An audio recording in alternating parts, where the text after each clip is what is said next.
Going, everybody? Oh, I'm pumped to be here today. Let's get this music off. All right, I am fading the music out. I don't know if y'all noticed or if you guys use the music feature in StreamYard Studio, but there are, of course, 8 tracks that any of you can use. They're royalty-free songs. I guess they are songs. But now there's a button where you can select that you want it to fade in or fade out, which I love. So I totally hit that and it faded away ever so gently. So super awesome to be here today. Happy Friday to you all. This is another episode of Master Your Marketing with Mel. I am, of course, Melanie Diane Howe, and I'm super excited to be here. It's been a few weeks. Last time I was on the show, Julie, Riley, and I released we talked about some awesome new features that have recently come out with StreamYard. I'm super excited about what's going on with this platform. I think that it's just amazing. That's why I love it. That's why I'm here. So I am a live streaming mentor and coach. I love to help people put themselves out there with their personal brands. And live streaming, in my opinion, is one of the best ways to do it. So today, what are we talking about today? Today, we are going to be talking about using collaborations. So a few weeks ago, in fact, a couple months ago, when I came on, I talked about how live video is so great. However, it's not the only thing you should be doing. We talked about all kinds of stuff. In fact, there's also a video on the YouTube channel where I kind of summarize many of the things. I talked about how you need to have a website, talked about how you need to think about email marketing, a number of things. But one of the key things I talked about is how impactful, like massively impactful, having guests in your content or doing online collaborations or collaborations with your content. Now, this can mean a number of things. So I am going to talk about that. But today I am also going to basically break down the process of how you can go about using collaborations to expand your reach, grow your audience organically.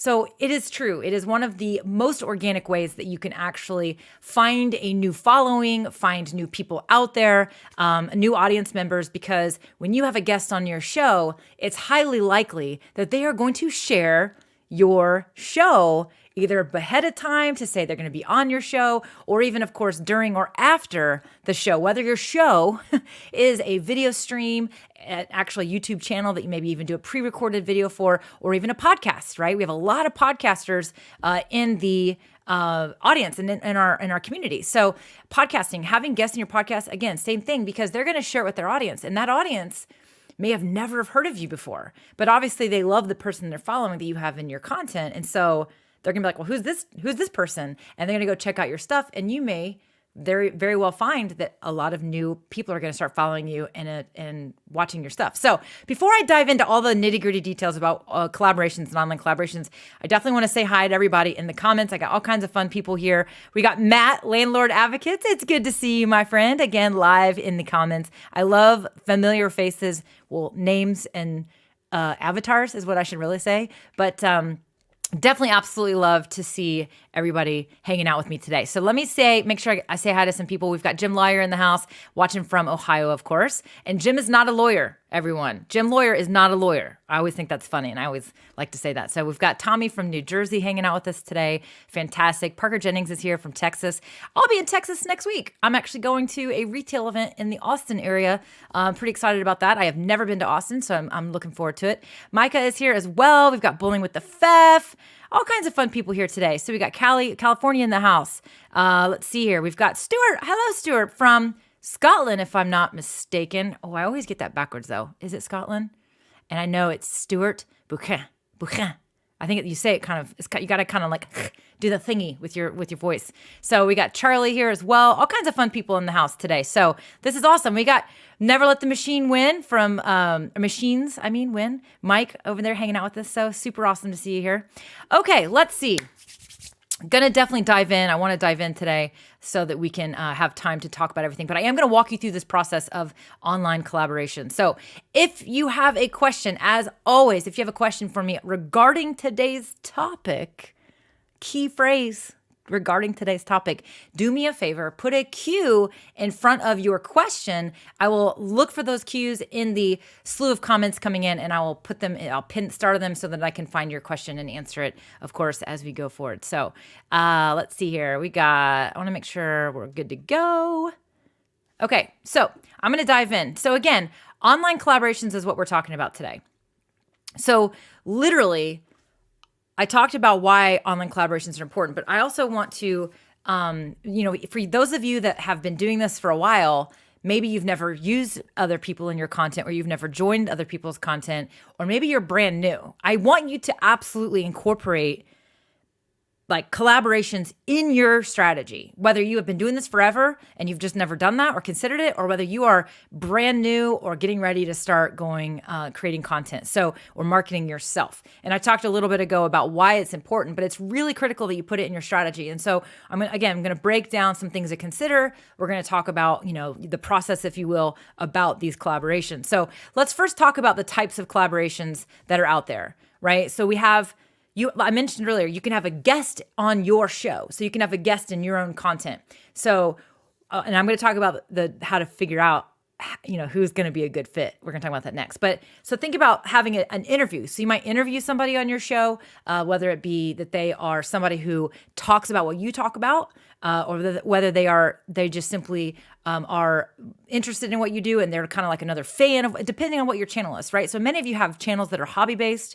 Many of you have channels that are for your business, marketing your business. And some of you have channels that are like, maybe you're a thought leader or you're an influencer out there and you are talking about all kinds of stuff, right? And so again, you can be interviewing subject matter experts. You can be interviewing customers or people who have experienced, what it is you talk about and have gotten great results, and they're telling their story, right? So I know on the StreamYard channel, we used to have a stream that Dana and Kelsey used to do, where they used to interview StreamYard users and talk about people's experiences with using StreamYard, but live streaming in general, and what kind of goals they were able to achieve by doing that. And so that's another example right there. Now, again, that's a video style. Podcasting, same thing. All of the things I talk about in that regard are also for anyone who has a podcast, right? Technically, even if you are a blogger, there are definitely still bloggers out there that is their primary piece of content that they're doing. You can have guests write articles. You can have guest articles, guest contributions to your blog for sure. In fact, it's very popular in a way to grow your blog. So interviews is one thing. Another thing that you can consider is to co-create content. So you can almost like have a partnership, a co-creator or a co-host, right? And you're doing this content together. So there are all kinds of shows, I feel like, blossoming out there, podcasts as well, where there's more than one host talking and actually hosting the show, if you will. So podcasting, I think, very much used to be this sort of like, it's only one person, but now we're just starting to see this huge explosion of collaborations in the podcasting world. And of course, in the world of content, video content as well. So definitely one of those things. So Credence and Mikey said, just did a collab last night. There you go. See, right there.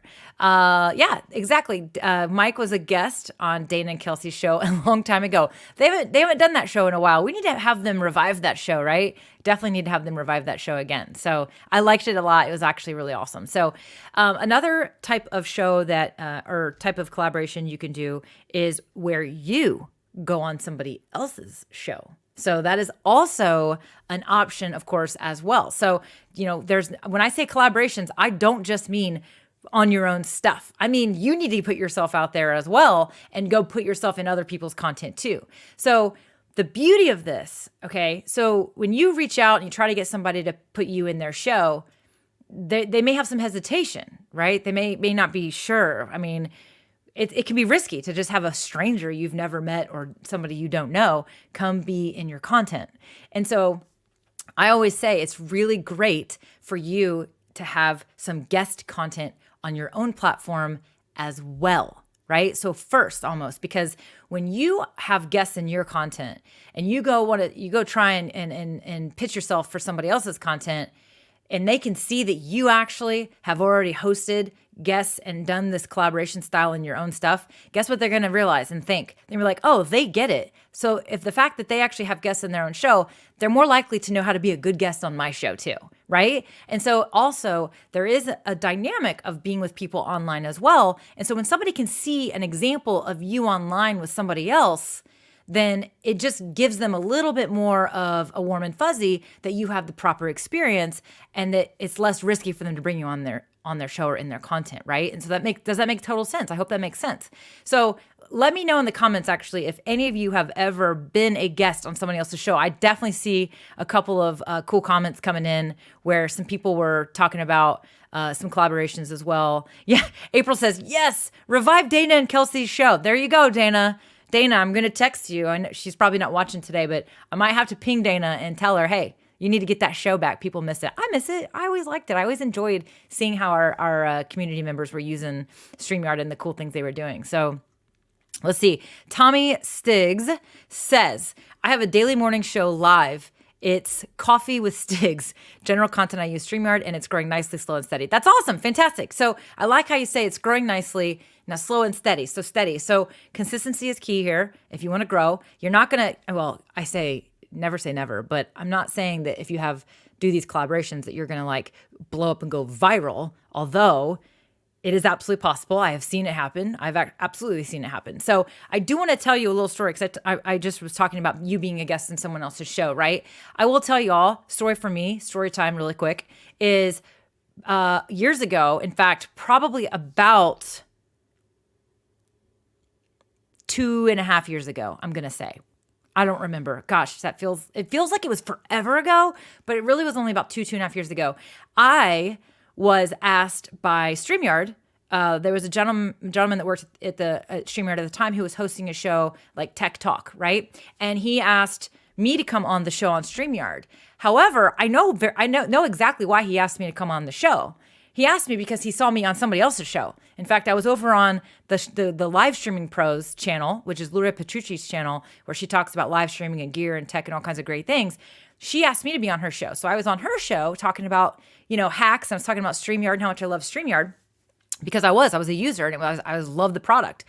And they saw me on that show first. And so they saw one that I was able to show up and be a good guest and not be, crazy. And I was going to be a good fit. So he was able to see an example and see me do this interview before. So then he said, hey, he invited me it was like the day after. He's like, I saw you on there. I would love to have you on the show. So then he asked me to come on the show. So here's what happened. I was on Luria's channel first. I had a huge uptick in my following and people that joined my online community. And then I get this opportunity to come on StreamYard's channel because they saw me on her content. And so then I come on the StreamYard channel and I did this Tech Talk with Mel. And it was like I was talking about how to convert yourself and make yourself into a GIF overlay that you can use in your streams. And so I kind of talked about how to do that and how I was using it, right? And so after that, then all of a sudden I get another uptick of followers, people coming from the StreamYard community, people, showing up. And next thing you know, not too long after that, I got asked to start contributing to the blog and start contributing to the YouTube channel and to also be on some live streams. And here I am today, a regular host on this channel. And I'm a StreamYard partner, and I absolutely am a huge brand ambassador for this brand. But I don't know that any of that stuff would have happened at least as quickly as it did if I didn't start showing up in other people's content, including Lori Petrucci's show on live streaming pros. That was a mouthful there for a second. So that's just my story about how being a guest in somebody else's content can all of a sudden totally, create this amazing fast track of your exposure as well as your own audience. And so that's one of those things that I definitely chalk it all up to me being willing to go out there and put myself on other people's channels. So, okay, I'm super excited to see my friend Doug from SmackDown Outdoors here because he's been doing collaborations for quite some time now. So he's got a podcast. If you like the outdoors, by the way, if you like fishing, especially ice fishing or hunting or anything, you definitely want to go check out Doug's channel, SmackDown Outdoors. Really good stuff. He brings people on. They do he does these interviews with brands and they talk about products and lures and things, fishing stuff. So definitely check him out. But he says, I'm going to be a guest on 2 shows in the next 5 days. But again, he also has guests on his show. So again, there's probably a reason why people are like, hey, Doug, come on our show. So definitely a super, super cool thing there for sure. Let's see. Coffee Talking Tech says, unless they're really good looking, I wouldn't recommend a stranger. Yeah, well, here's the thing. You definitely want to vet out who's going to be in your show, right? And that is actually pretty critical. And so that's actually the next thing I want to talk about, is that. So, okay, let's look here. Okay, so I see a really good question from Orology Biology Watches. I think I'm saying that correctly. That question, I'm going to cover your question because I am going to talk about what you just asked. So definitely stay tuned and hang out here for a minute. I definitely will get to your question. So here we go. So definitely keep your questions coming in. If you want to ask me a question about this topic today, put a Q in front of it and I will see it and I will try to grab it and we'll chat about it. We will talk about it. So I love how April says this though. She says 80% of success in life is just showing up. This does apply. This applies in so many ways, not only showing up online, creating content, just showing up truly. I mean, you have to get over perfection. So many of you may even be a little bit, when I'm talking about you being a guest on somebody else's show, you're probably like, oh my God, I've never been a guest on somebody else's show. Why? It might create a little bit of anxiety for you, right? Well, you have to just do it. You're not going to be great at first. The only way you're going to get better and better is through experience. And so you got to show up and keep going and always know progress over perfection every time, right? Y'all know how much I care about basically action comes from, clarity comes from action, all that stuff. So confidence, all that, you get more confident the more you show up. So I love that for sure. Okay, oh, Kashini's here. Hello, Kashini. It's good to see you. Hitting the live in the comments. Okay, I want to check out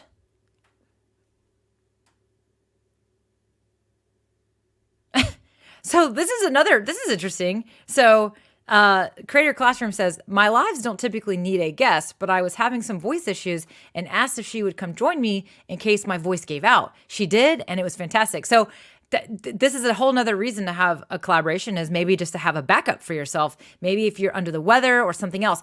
That is the other thing I wanted to bring up, by the way. I actually almost skipped over this. So when you have these online collaborations, it's actually great to have maybe some people that you have on your show and then have them on your show again. There's nothing wrong with this. In fact, it's actually kind of cool for your audience to get to know some of these people you're having in your content. And so by doing that, you also give yourself an opportunity. If you need a backup, this person could do a complete 100% guest show or guest appearance and just do a show themselves on your channel, right? And so by doing this and having guests, you're training your audience, that you're priming them to understand and be okay with these various people that you're bringing into your content. And so it does also give you that really great opportunity when you need a backup plan. You can ask one of these people, say, hey, do you mind streaming for me this week? I'm on vacation, or I'm going to be out of the office. I'm going to be out and I won't be able to do it. I mean, a lot of people do this when they have their guest collaborators. They have little takeover streams, right? And they let other people do it. So those collaborations allow you to have those opportunities as well. So that's another like fringe benefit of the guest collaboration. So definitely a great comment there for sure. Okay, I am going to pin a couple comments that I see coming in, which is fantastic. So I love seeing these comments come in.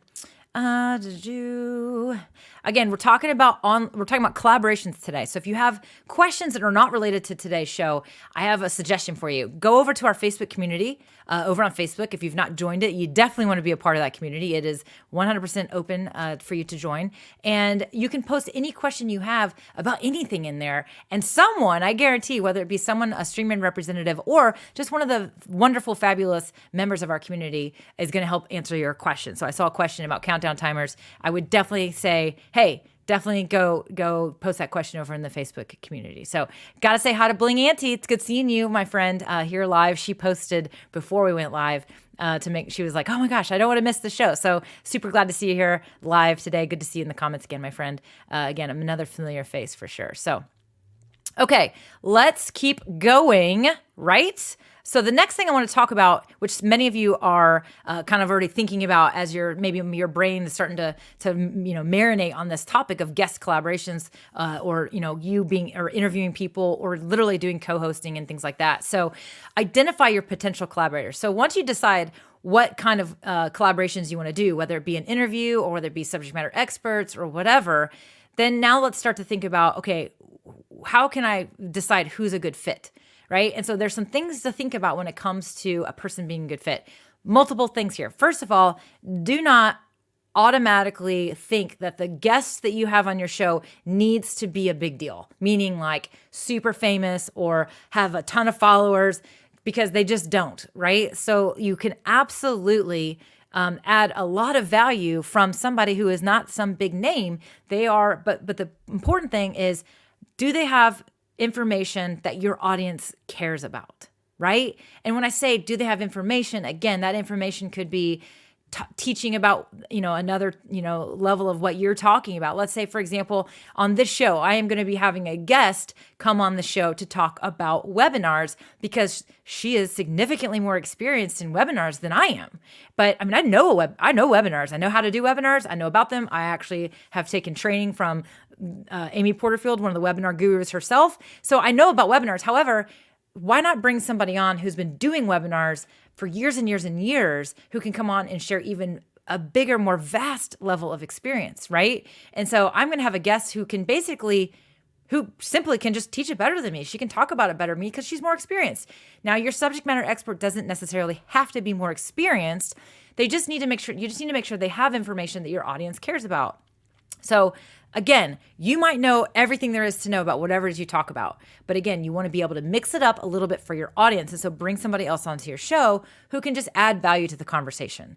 Now, the other types of information that this guest might share is user experiences. So maybe you're having somebody come on to just simply tell their story. So I'm just going to pick on Doug from SmackDown Outdoors because I already picked on him earlier. So Doug might bring somebody on who isn't necessarily there to teach or to educate or to show off product or anything like that. Maybe it's just somebody who's coming on and wants to talk about why they got into ice fishing and how ice fishing with their child has actually helped grow their relationship. And now they take these annual trips every year and they go on this ice fishing thing and they have this great tradition about it and blah, blah, blah, blah, blah. They're telling their story. That storytelling might inspire somebody else to take their ice fishing trips or their ice fishing they just intrigued about it. They might just, help them decide, I'm going to take that on. Right. And so that's a story. That's just someone sharing their experience. So your guests don't always have to be teaching or adding value in that way. The value they're adding is inspiration and helping just share a story that your audience cares about. Right. And so that's what's really important here. Now, the other thing about this, so again, information that your audience cares about, and it can look so many different ways. Now, the other thing you need to consider when it comes to deciding who's a good fit is you do need to think a little bit about your own brand. Okay. So they do need to fit your brand. They don't have to be an exact, brand. I always say there's 4 dimensions to your personal brand, 4 dimensions to the brand of your channel: style, values, style, values, standards, and roles. Gosh, role meaning like, are you an educator? Are you an inspiration? Yada, yada, yada. But your standards and your values are really important. In fact, more critical than style. So for example, if your style is super casual and you want to bring somebody onto the show that's like a little more formal than you, that's completely okay as long as you have similar values and standards. And so for example, if your show is really clean and there's, no curse words or anything like that, there's no really sensitive topics, or it's very neutral and kind of just safe, you probably don't want to have some person who is, very extreme with some of their beliefs and values and talks about it all the time, or offensive, or just uses, F-bombs and cuss words all the time. You probably wouldn't want to have them on your channel, right? Now, that's if your channel, it's important to you that stuff is not part of it. It's possible that you could have somebody you want to have on your channel that's like that, and you can just say, hey, no cuss words. You got to kind of filter yourself a little bit. But you always got to keep in mind, when you ask someone to filter themselves, they are not necessarily going to show up maybe the way that that they are used to. So they may feel squashed a little bit. I know, for example, sometimes I get a little colorful in my own content. And if somebody is like super strict or super like just they want me to be a certain way, it sort of like affects me, right? It kind of like waters I kind of water down a little bit, right? And so be a little bit careful about trying to control somebody and taking them outside of who they really are. So therefore, what I mean is try to find someone who can fit into your brand, right? And so that's really important. Now, that's not always important. If you don't mind and you don't think your audience is going to mind having this person who's not like you, that's fine. So like I said, they don't have to be exactly like you, but you do need to understand, what are your boundaries, right? What are your boundaries with your content? And just make sure that the collaborations and the collaborators that you decide to work with can, work within those boundaries. That's really what it's all about. Is really that, right? And so make sure you have an understanding, and you need to have this conversation up front when you first talk to them to make sure that they are, because you may not know enough about them. And so you just kind of have to make sure. So just because you reach out to somebody, you don't necessarily have to put them in your content. You may actually change your mind once you meet them and talk to them. You know what I mean? So, okay, let's see. Micah, if your question, I didn't see your question, but if you have a question about today's show and the content in today's show, you can definitely ask that question. But you are asking about a countdown timer. So I'm going to need you to go over to the Facebook community and post that question over there, because we aren't talking about countdown timers in today's show. So I see you. I don't want you to go. I'm not ignoring you. It's not about today's topic. So we're going to stay on topic today. So, okay. So when it comes to, this is cool. Creator Classroom says, people can filter themselves, but it may read as inauthentic. Exactly. Absolutely. I definitely agree, for sure, that you have to be careful about that, as I mentioned. So here's the other thing I want to talk about when it comes to who's a good fit. So I mentioned earlier, they don't have to be a big name, right? They absolutely do not have to be. It's great to have bigger name people or really popular people. It's going to help you that much more. But there's two things you need to consider here. The bigger people, like if really popular, famous people, depending on the level your show is at, they may or may not share that they're going on your show. It sounds icky and feels kind of icky to think about, but literally if you bring a big name person on your show and you're just kind of getting started, which is wonderful, are they going to actually say, hey, I'm on this show? Not everybody will. Some people will, because they're going to be like, I'm going to help this person out. I'm going to totally share that I'm on their stream, even though nobody knows who the heck they are. Like they're willing to do that. That happens. That actually is wonderful and freaking awesome if it happens. But just keep in mind that those bigger name people aren't always going to do that. So, for example, we had Gary Vee in a StreamYard event. I got to actually interview Gary Vee a couple years ago when we were hosting these online events. He did not share. He didn't say a peep about it. He didn't say a word in any of his social content. And when I say he, his team, whatever, not a peep. There wasn't a peep out there at all about it. So, I mean, it's just, you got to kind of understand, like, these people have their own brands as well. And so the bigger they are, they may be willing or not willing to share that they're going to come on your show.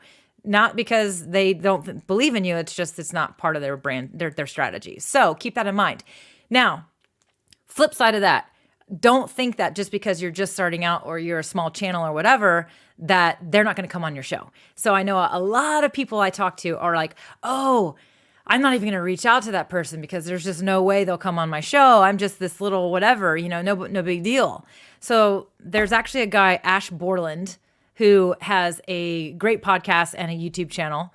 And he just started reaching out to people. And I'm sure it's his very cool accent that he has, his British accent, but whatever. The guy literally got all kinds of people to come on his show when he was just getting started. So another great example of, you don't necessarily have to have this huge audience to get people to come in your content. So don't be afraid to ask people that you might feel are too big to come on your show, too popular, right? So you gotta kind of be willing to ask, because the best way to get a no is to not ask at all, right? And so you never know if you don't ask. So many of you were talking and asking questions about this when it comes to these guests and how you get people to come on the show. And so this Joshua says, how would you reach out to someone to your show, especially if you're a newbie? How long of a show would be good for your first time? Okay, two-part question there. You threw me for a doozy there. Gave me a double whammy. So here's the deal. How to reach out. Here's what I absolutely think is really critical and really important when it comes to reaching out to people is you have to be prepared. You can. Okay.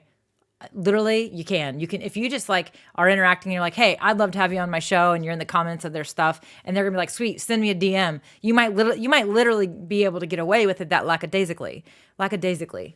I'm pretty sure that's not a word, lackadaisical, but lackadaisically. I turned it into like a adjective. That's not an adjective. I don't know what that is. An adverb? Is that an adverb? I don't know. Whatever. I'm out of English. I'm like way out of those days, so I don't remember what, but lackadaisically, okay? So don't do it lackadaisically, because if you prepare and you show that you actually have, hey, this is my show, this is what it's about, this is what my audience, this is the kind of people in my audience, these are the types of shows I do. I would love to have you come on. I'd love to have you come on my show. One, tell them about your show, tell them about your audience. Here's the third thing, or the fourth thing, very, very, very important. Please be specific, or at least give a few examples of what you want them to talk about. Nothing is worse than when someone reaches out and is just like, hey, come on my show. And one, you don't know what their show's about. And two, what do they want you to talk about? It's very easy for you to just be like, I don't have enough information, and not respond, right?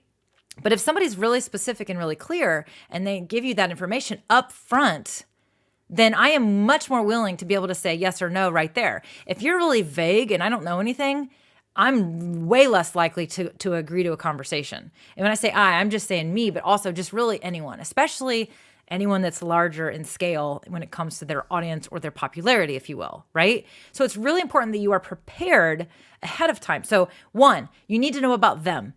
You need to make sure that you tell them why you want them on your show, what it is you like about them, because the other thing you have to be careful about, especially if you're sending a DM or an email or anything at all, you don't want to sound like a bot.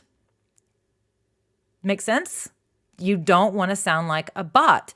I delete emails in my inbox every single day that are written by bots, or it's a total template thing that some, who knows, some virtual assistant is sending and reaching out, and it is the same exact thing. And you can tell they like have little spaces where they fill in something. They find you or something and they fill it in, and it doesn't even really sound like the correct. Do you remember ad libs? Have any of you ever done ad libs? Remember those? It feels like they're using this ad lib formula to create this email, and it is not real. It's not authentic. And again, I'm talking to a bot or literally a robot, like no joke. And I am not going to respond to that. I'm not going to respond to that. And it's just really important that you do the work, do the due diligence to let them know that you are a real human and you are reaching out. I will tell you, so back to Joshua's question, how would you reach out?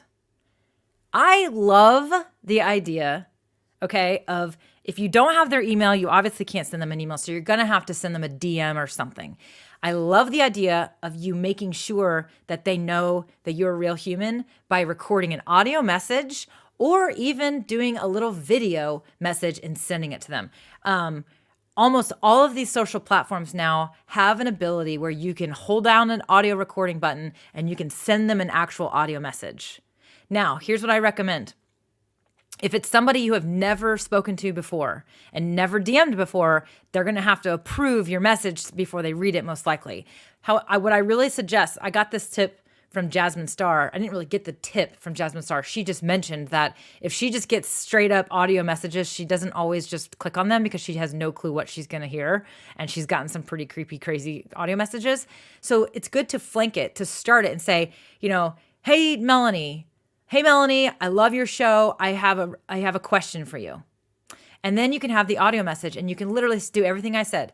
Tell them why you love their show or why you love their stuff. Tell them you have some stuff as well. You would love an opportunity to invite them on your show to talk about XYZ. And the reason why is because your audience loves blah, blah, blah. And tell them a little about your audience. Now, Doug had a great point too. He had a comment I saw that I want to pull up here as well. He says, how does it benefit them? Absolutely. So I want you to consider this. I don't necessarily need you to fully focus on this. I think you can say things like, hey, my show has this many people. I'm really growing. I absolutely would love to have you on the show. We will promote the show ahead of time, blah, blah, blah. If you have anything you can offer them, if you're a product company, you can give them free product, whatever. If you have something to offer them, great. You don't always have to. So definitely consider how it benefits them, but always also know, Doug, I kind of feel like sometimes it can feel a little salesy if you get too into that, right? And also don't overpromise. You can't overpromise what you're doing. So definitely want to point that out. So Vicky says, great topic. Yes, be prepared. Yeah, for sure. So okay, let me check on some questions here really quick. I do see some awesome. Doug, I will totally come on your show, man. I will totally come on your show. I can't talk about ice fishing. I can talk about regular fishing. We can talk about that. We can talk about hunting. We can geek out, man. We can geek out. We can have some fun. I will totally come on your show. Don't even say I'm too famous. Whatever. Let's see.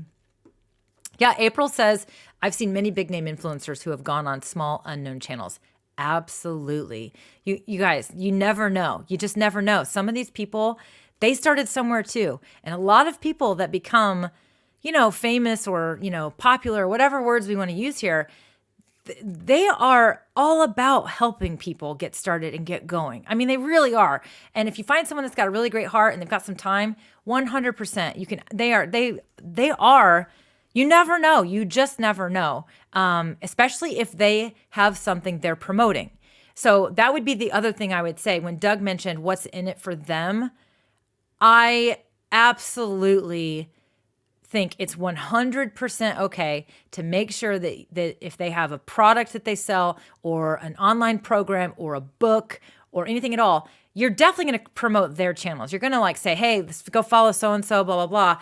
But also make sure they know when you reach out to them, if you're okay with it, that they will have a opportunity to share about their product. That is one of the greatest ways to get somebody to say yes, because it's advertising. They are doing this. They are promoting themselves. So when people have, when they're launch their books, people go on book tours, if you will, and they are on podcast after podcast. They are in videos. They are live guests and all kinds of stuff. And they are very willing to go onto people's content, especially large people and not large people, because they are just trying to get as much exposure as they can. And so exposure is definitely a huge benefit to them. So always make sure that you definitely let them know that they will have that opportunity to do that. So really big deal right there. You definitely want to do that. Okay, let me check in really quick on some comments. So Josh did say, how long of a show would be good for your first time? So this really depends, Josh. I will say that there's no perfect formula for the length of your show. I always say your show needs to be as long as it needs to be, and it only needs to be as long as it needs to be. Meaning, if you have a whole bunch of content and you need to get through a whole bunch of content and it's going to be valuable for 90 minutes, then your show can be 90 minutes, right? But if you have content that fills 30 minutes, you don't need to stretch it to an hour just because you are doing an hour show. It needs to be as long as it needs to be, but it only needs to be as long as it only needs to be. So don't stretch it and fluff it.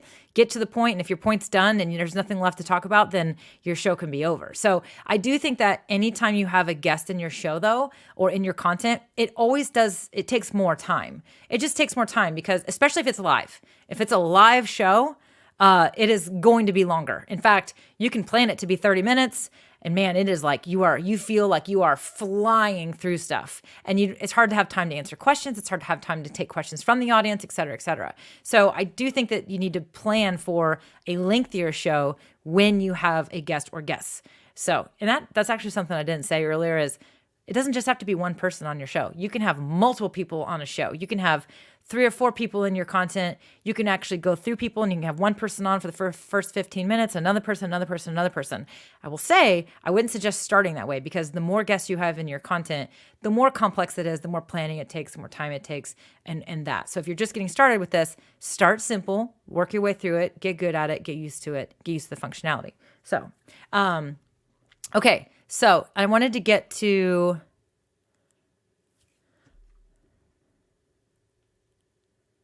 Okay, good question. So it's Kashini says, I've had this question about collaborations for so long. I'm so glad about today's topic. Thank you, Melanie. So the question is, are there contracts to sign or other docs when collaborating? Thank you.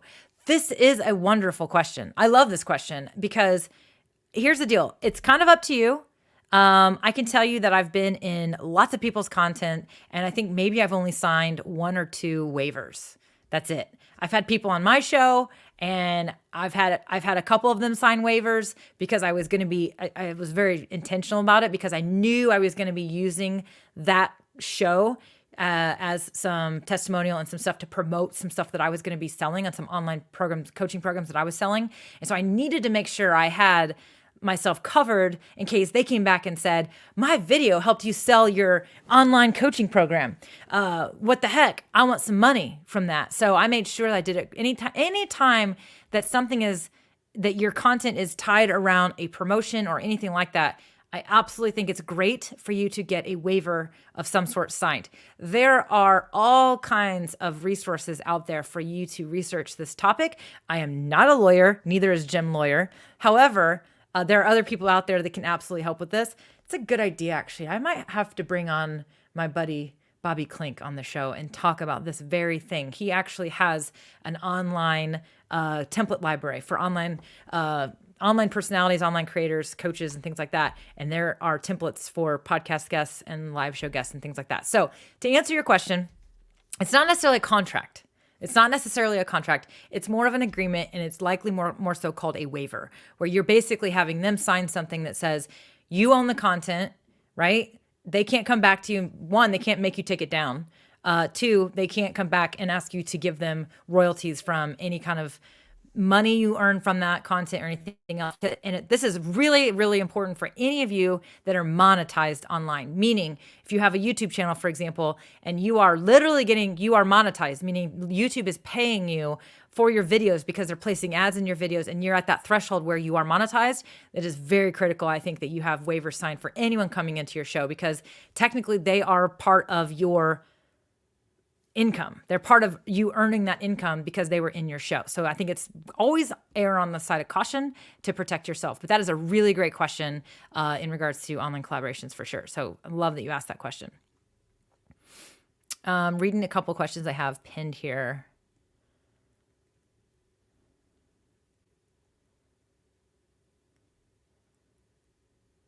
Oh, so Edwin had a question about Instagram. That is an Instagram thing. So Instagram did open up their API so that you can now stream to Instagram via a platform on your desktop, any kind of platform. However, Instagram has to unlock that feature for you individually. Once they unlock that feature for you individually, then you can use StreamYard to stream to Instagram. So that was a good question for sure. Let's see here.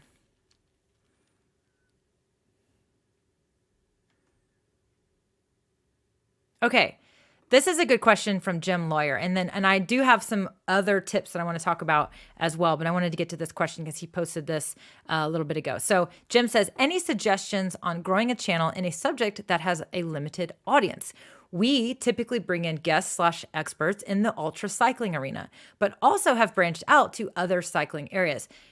Yes, and yes, and yes. I love this. So when he says a limited audience, what Jim is referring to is it may be a very niche topic that doesn't have a lot of like popularity. So something like ultra cycling. Many of you are like, what's ultra cycling? Don't even know what ultra cycling is, right? So I think ultra cycling is like long form cycling, like a lot of miles. So like they're going on 100-mile cycle, I'm guessing, right? So cross country, I mean, crazy cycling, right? So I'm guessing that's what that is. I think that's what that is. Jim, you can tell me if I'm wrong though.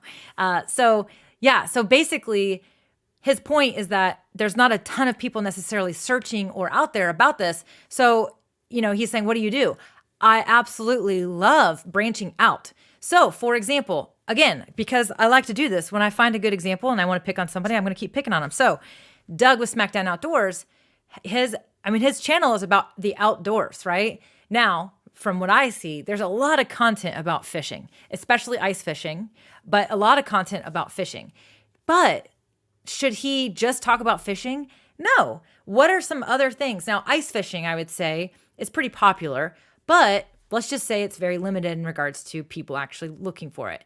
But people who are ice fishing or people that are potentially going to be interested in it, maybe just need to be convinced that they're interested in it. What I mean by that is he can also bring in people who do fishing kayaks. He can talk about people who also talk about, camping, because all these things are the people interested in.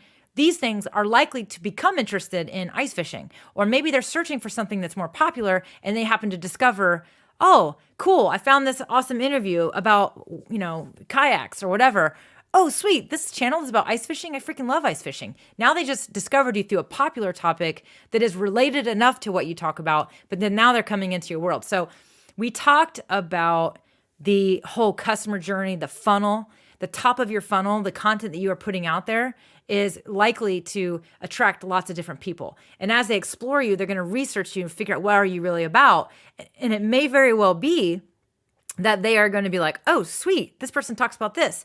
Cool. I'm just saying, don't feel like you have to stay fully focused. In fact, this is why collaborations are amazing, because you might be a super big expert in ultra cycling, right?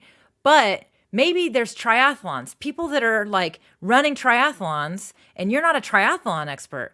Bring a triathlon expert in, because guess what? People who are doing triathlons, maybe they're interested in trying ultra cycling, or they come on and you talk about ultra cycling and how it's going to make their triathlons better, or it's a different kind of training or whatever. But you're bringing somebody on. It's related enough. Again, remember what I said. Remember what I said earlier. They have to have information that your audience cares about. It doesn't have to be the exact stuff that you talk about, but it's got to be related enough, right? So I love the idea that you are branching out to other areas. One, you don't have to just talk about ultra cycling. My guess is that Jim knows about all kinds of things like how to pick races, how to travel with your bike, how many pairs of shoes do you need? How many pairs of socks do you need? Whatever, things that other cyclists are going to care about as well. So he could talk about how to pack the perfect bag for a cycling trip, or I don't know, whatever, or how to find other people to go cycling with. Best roads, how to find the best country roads to cycle. Safety, here's how to stay safe on the roads and to make sure that, you're being very, very careful, right? So Jim, just because his main thing is ultra cycling, which he is now adding extra information for us, it's 200 plus miles.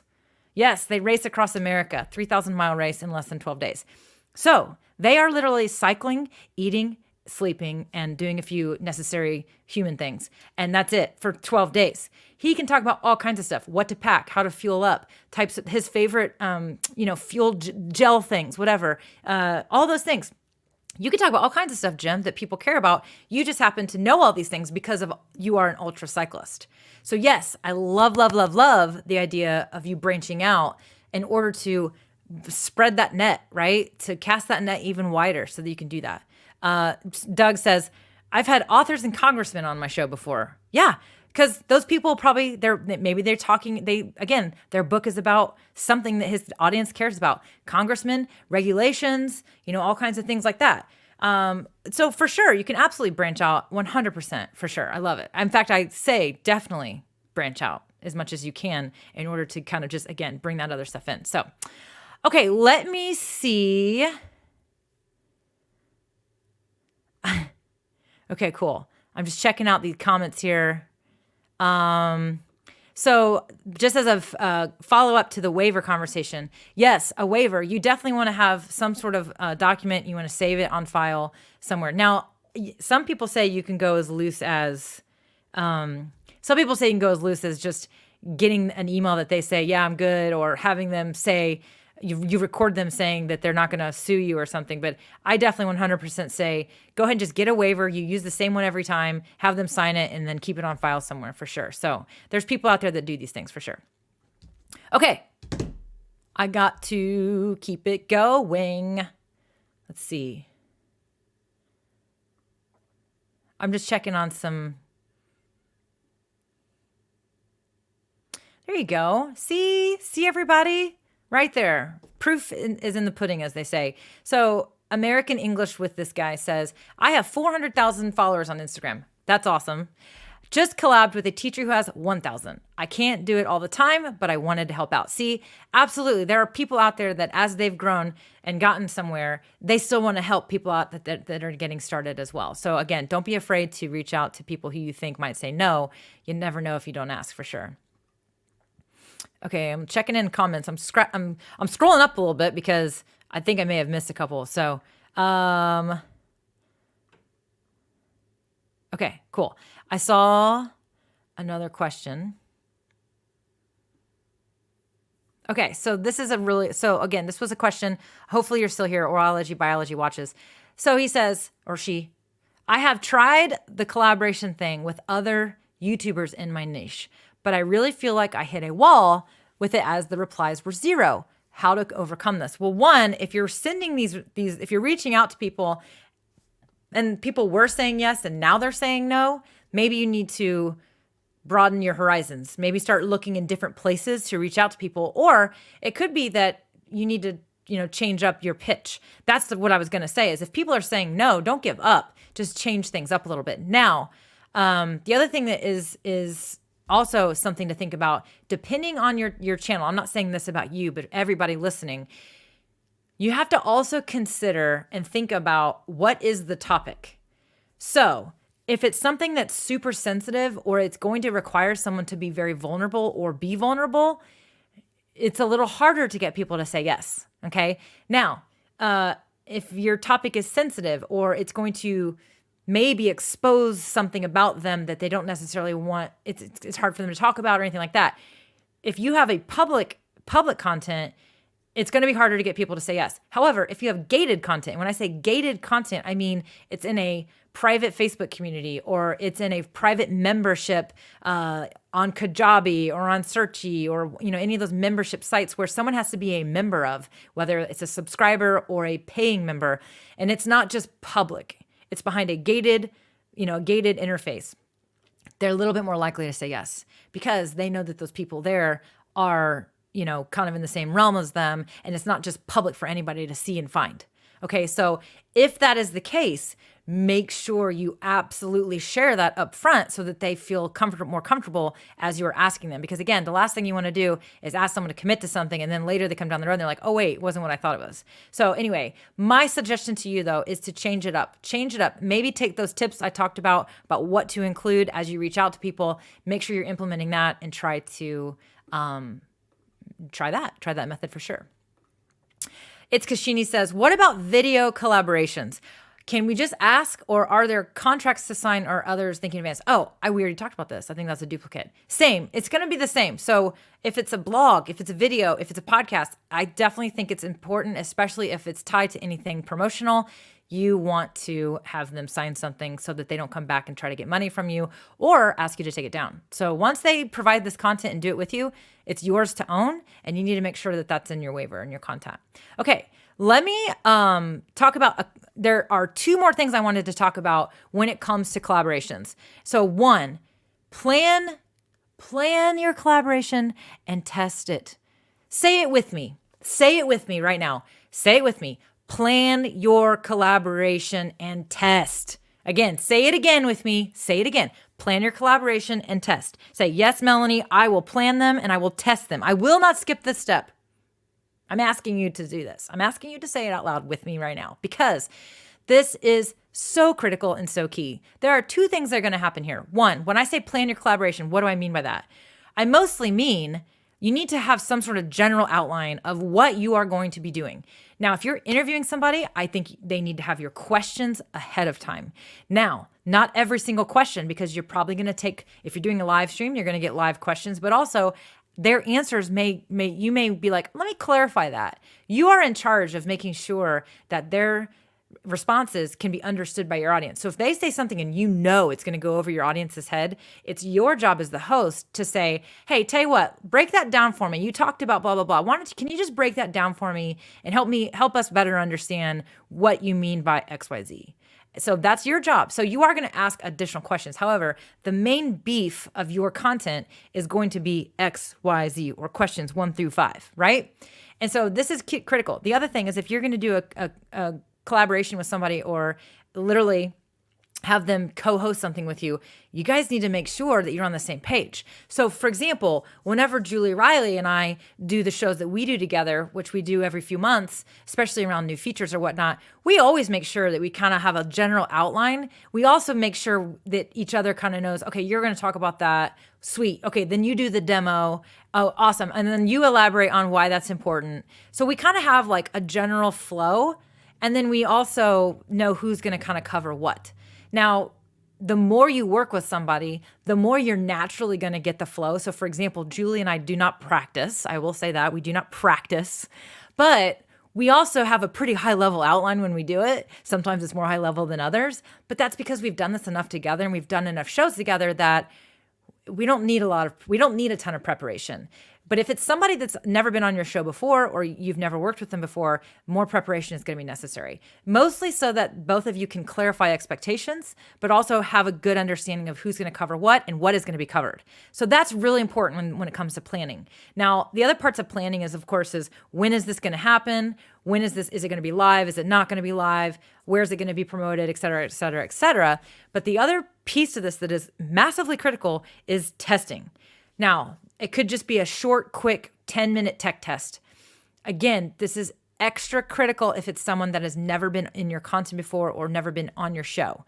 And that is because you want to make sure that they have the proper audio set up. You can kind of coach them a little bit, especially if they're not a big online creator. They may not know to wear headphones, or they may not know that their audio is low or that the background's crazy or whatever, right? So during this tech test, you can not only make sure that they understand what it's like to be inside StreamYard as a collaborator, but also you can kind of go through like the actual tech and make sure that it all works okay and is good. This is also a really good time for you to say, all right, here's the way I do this. I start out the show. I have an overlay up. We'll be backstage. I have the overlay displayed. I do a countdown. Then I will come on and I will talk to my audience, do a little bit of banter back and forth with some questions, some comments, and then I will bring you on and I will introduce you. And you can show them what that's like. You can literally do a dry run in the studio, especially if they've never been a guest in the StreamYard studio. This is when you would want to go through that with them, because when somebody's live, even though you've planned the outline or the content, it's really important that they understand what to expect from what's on their screen. Because when all of a sudden you bring them on and they're just on, they may not know to be smiling, like knowing, okay, they're about to bring me on. I got to smile. I got to be ready for that camera to click on me. I got to be ready. And then all of a sudden it's like, they're on screen. You don't want them to be like, oh, hi, I'm on screen. Just awkward. It's awkward. So again, this is a great time for you to go through the show flow as well as the actual stuff that's going to happen. So I highly recommend you do this meeting, if you will, inside the StreamYard studio. So you actually, many of you may or may not know this, you can absolutely use StreamYard as like your Zoom call, because you just create a demo stream. You don't go live. You never click live, and you literally are here video conferencing with each other. So you can actually go through and show them exactly how the show is going to be, and they will experience it as they are, so that they will know, hey, that's how this works, right? So there you go. So it's 100% one of those things. Okay. So that is really critical. So you're all going to test it, right? You're all going to test it. I know you all are. You will test this, right? 100%. Okay. Making sure that everybody knows that they're going to do that. So the other thing I wanted to, plan your collaboration and test. Yes. Plan and test. Many thanks. Plan and test. Thank you all. 100%. Yes, Melanie. Yes. Good job. You get A pluses today for sure. If you walk away and that's the biggest thing, you walk away with an A plus for sure. So I like it. Okay. Awesome. So the last thing I want to talk about 100% is this. You want to promote and cross promote, right? So again, the whole point of this, one of the biggest factors here, we're talking about organic growth with collaborations. That is the entire point of this conversation today, is getting this organic growth. Well, you got to promote it, okay? It's not one of those things. It's not field of dreams. If you build it, they will come, right? And so what I mean by this is definitely, especially if you're doing something live, schedule it in advance and actually schedule it with StreamYard so that it shows up in people's feeds and they can click get notified and know that this is happening. Also, if you promote it ahead of time, let's say it's a podcast you pre-recorded or a video you pre-recorded, definitely create some content before it launches so that people know it's coming. It's a great way. Just be like, "Oh, man, do a thing and say, oh, I just finished this awesome interview. I cannot wait to get it edited and get it on the podcast. It's going to be fantastic. I talked to so-and-so about such and such." Okay. So don't be afraid to promote it ahead of time. However, if you're doing a live show and you're doing this guest collaboration, I got to tell you, you got to consider the guest destinations feature that just got unlocked. 100% an awesome feature.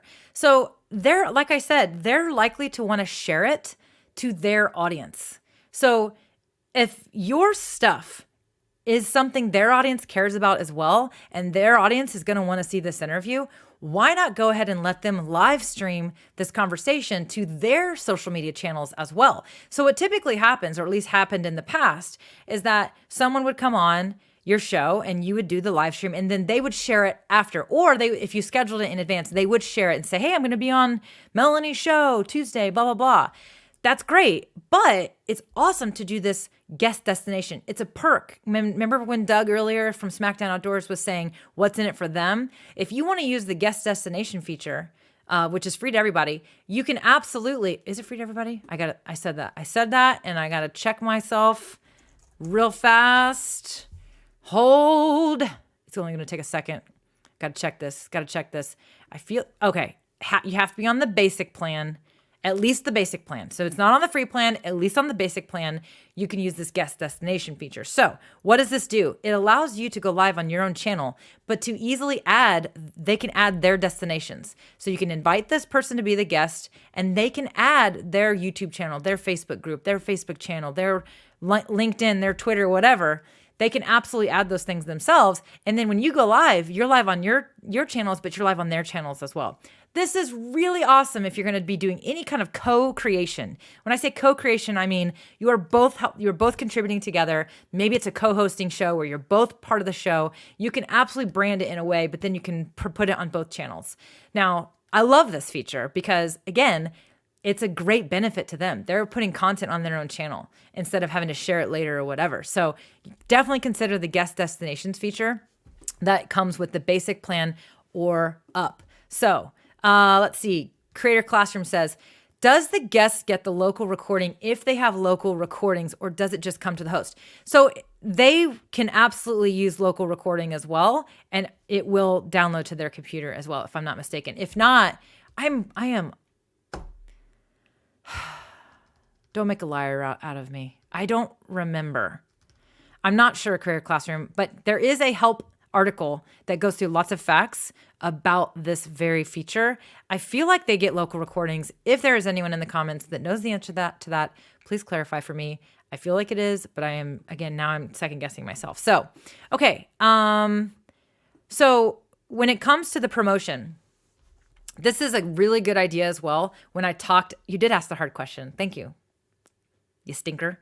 So, okay, this whole promotion thing should be covered during the planning session. You need to make sure that you understand where do they want, what do you want to tell them that you want to make some ahead of time post because you want to promote it and cross promote it. You want them to promote it as well.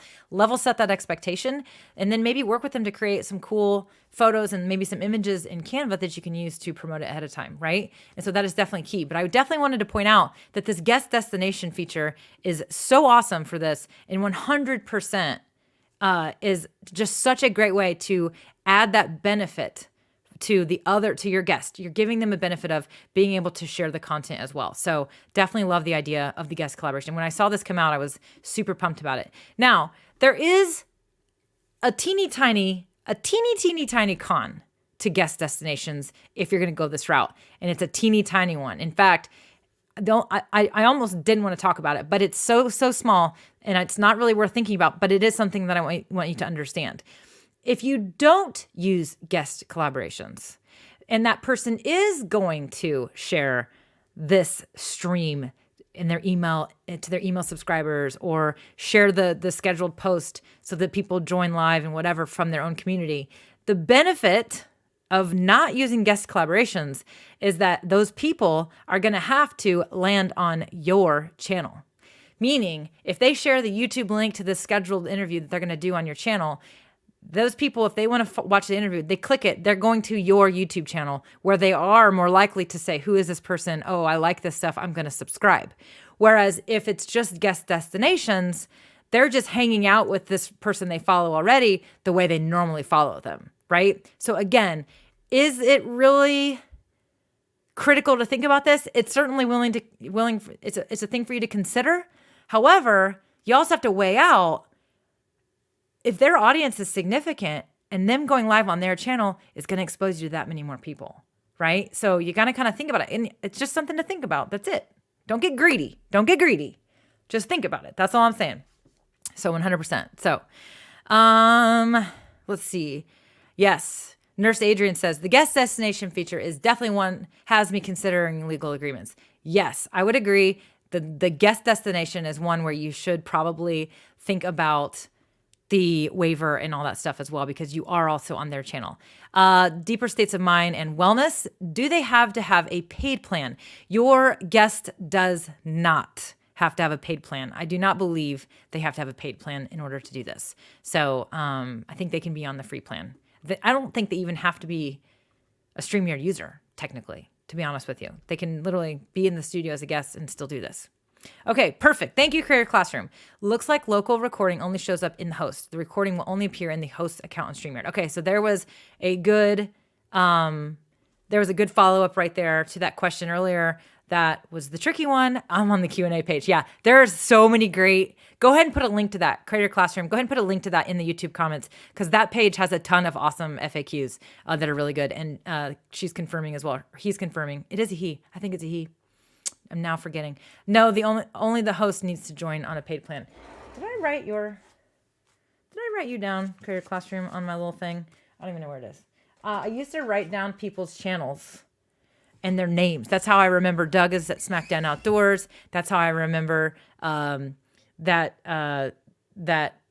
Mike is with Never Let the Machines Win. It's how I remember all kinds of people's names. So for sure, Matt with Landlord Advocates. There's that one. All right, there you go. Okay, so we talked about guest collaborations today. We talked about, Jennifer, there you go. Got to kind of ingrain that one in my head. All right, so it is a she. I figured it was a she. I don't know why, but okay, cool. All right, so here's the deal. We talked about guest collaborations today. We talked about how powerful they are because when you either have guests in your content, whether it be an interview or showcasing something, or even co-creating content like a co-hosting type of thing on your video, in your blog, or even on a podcast, that one of the greatest benefits to this is the organic reach that you are going to receive. And that is because most likely when someone is a guest in your show, they're going to share your show with other people. They're going to share this content with their audience. And this might be an audience that's never heard of you or discovered you. And now they've just discovered you and they're going to think about who you are and research you. And they're going to be like, oh, this is totally for me. Subscribe, follow, whatever it might be. And so this is one of the greatest ways to get some organic reach is by I want you to consider collaborations on other people's content as well, because it's going to give you the same thing. You're going to be a guest in somebody else's show.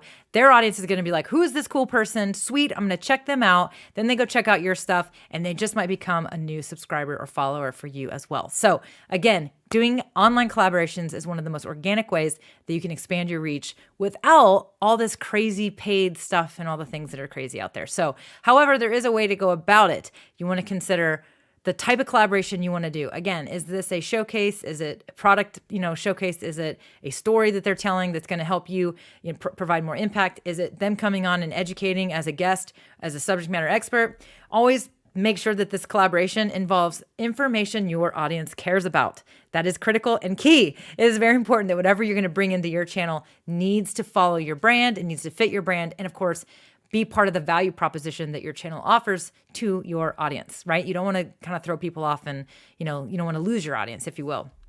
And then, of course, you want to think about who would be a good fit. They've got to kind of at least fit your boundaries of your brand in a way. They don't have to be just like you. They can have a completely different style. You just have to understand what your boundaries are, especially your values and your standards. Because again, you don't want to kind of disrupt your audience and the vibe that they're normally used to feeling and watching your channel or listening to your content as well. So always reach out. Don't be afraid to reach out. Don't be afraid to reach out to very famous or popular people, but also don't be afraid to have people that are just getting started in your content as well. Again, the part of the value here is actually just bringing more value to your audience, which is going to enrich your channel, which is going to get more people to share your channel. And of course, you're going to get more exposure through their audience as well. Organic reach is what we're talking about here, of course. Now, also be prepared. Plan your collaboration and test it ahead of time. Do not just wing this. Trust me. Please trust me. You definitely want to plan, coordinate, level set expectations, and do some tech testing before you actually go to create this online content together. So, and then of course, lastly, promote and cross promote. Definitely ask them to share information with their audience that this collaboration is happening. Make sure that you share adequately so that this person is getting the exposure that you've promised them. That is one of the added benefits to them. And absolutely consider using the guest destinations feature in StreamYard. You have to be on the basic plan or up, and you can have this awesome feature where your guest can add their social media channels so that when you go live, you're going to be live on their channels as well, if you're doing a live stream, of course. So that is definitely what I wanted to share with y'all today. I love online collaborations, and I hope you consider doing more of them in the future. And you guys, that's it for today. So we absolutely got through all this awesome stuff today. I hope that if you weren't thinking about collaborations before, you're now thinking about it. And I hope that if you've been doing collaborations, you learned some new things, considered some new tips, and you walk away with some extra special education so that you can take these collaborations to the next level. So I will be live again with y'all in a couple weeks on another Friday for the Master Your Marketing with Mel. And I'm going to go ahead and sign off for today. I hope everybody is excited and ready to have an awesome weekend. I know I am. I'm ready for it. I've been traveling like crazy between my daughter's volleyball tournaments and my work and stuff. It's crazy. So I'm looking forward to this weekend and actually being home. And I will see y'all next time in a future show. See you guys.